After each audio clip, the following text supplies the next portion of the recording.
नमस्कार मित्रांनो, कमळी पुढील भागामध्ये गौरी घराला कुलूप लावते आणि लपून बसते. तिथे कामिनी आणि तिचे गुंड येतात. गुंड बघून म्हणतात, मॅडम घराला ताळं आहे. कामिनी विचारते, हे कमळीचंच घर ना?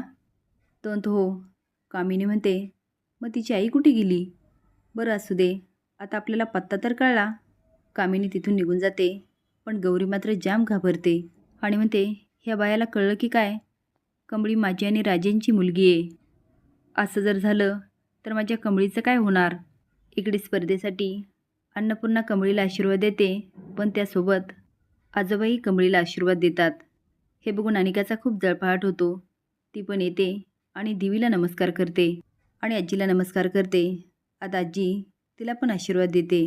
अनिका म्हणते, आजी तू आम्हाला दोघींना एकच आशीर्वाद दिला, म्हणजे तू कोणाच्या सपोर्टमध्ये? अन्नपूर्णा म्हणते, अनिका तुला काय म्हणायचे? अनिका म्हणते, मी तुझी नाते, ही गावछाप तुझी कुणीच नाही, तरी तू तिला माझ्यासारखाच आशीर्वाद दिला. अन्नपूर्णा म्हणते, अगं आशीर्वादाचं काय, हे सगळं तर तुमच्या खेळावर अवलंबून आहे. जे चांगलं खेळेल तो जिंकेल. अनिका म्हणते, वाट्यावर, पण कावळा कधी बगळू नाही बनू शकत. आता अन्नपूर्णा पुटपुटते, बगळू? पण कमळी आणि निंगी हसायला लागतात. निंगी म्हणते, ए अनिका, ते कावळा आणि बगळा आहे. आता अन्नपूर्णाला कळतं. अनिका म्हणते, तुला कळलं ना, मग बाद झालं. आता कमळी अनिकाला छान समजावते, पण अनिका मात्र रागात निघून जाते. कमळी म्हणते, ठीक आहे आजी, आम्ही निघतो आ. कामिनीला गावात बघितल्यापासून राजेंला सारखा संशय येतो की आत्या नक्कीच काहीतरी गडबड करणार. हिच्यावर लक्ष ठेवायला हवं. अखेर स्पर्धेचा दिवस उगवतो. लिजिमच्या तालावर अनिकाच्या टीमचं आगमन होतं. आता अनिका मोठ्या तोऱ्यात येत असते. तेवढ्यात कमळी आणि तिची टीम येते. आता मुली पळतात आणि कमळीचं पण तेवढ्याच तोऱ्यात आगमन करतात.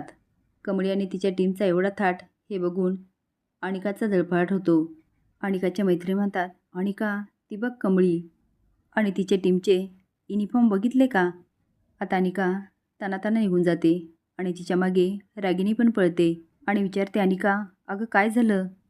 अनिका म्हणते, बघितलं त्या गावछापचा तोरा किती ॲटिट्यूड दाखवते. ही ग्रॅनी आजी पण ना काय करते तेच कळत नाही. आता ती कामिनीला व्हिडिओ कॉल करते. कामिनी म्हणते, काय ग अनिका, झाली का तयारी? अनिका म्हणते, तू पहिले सांग, त्या गावछापच्या आईचं काय करतेस? कामिनी म्हणते, तू फक्त तुझ्या खेळावर फोकस कर. त्या कमळीच्या आईचं काय करायचं ते मी बघून घेईल. डोक्यावर हात फिरवत आणि हसत म्हणते, तुला तर माहिती आहे कामिनीचा डाव. आता अनिका आणि रागिनी हसायला लागतात. कबड्डी सुरू झाल्यानंतर पहिल्याच फटक्यात अनिका आऊट होते. आता कमळी खेळायला येते. रागिनी आणि अनिका बघत असतात. तेवढ्याच सगळ्याच मुली कमळीवर झडप मारतात. आता रागिनी आणि अनिका मोठ्याने हसायला लागतात. असेच नवीन अपडेट जाण्यासाठी लाईक आणि सबस्क्राईब करा. धन्यवाद.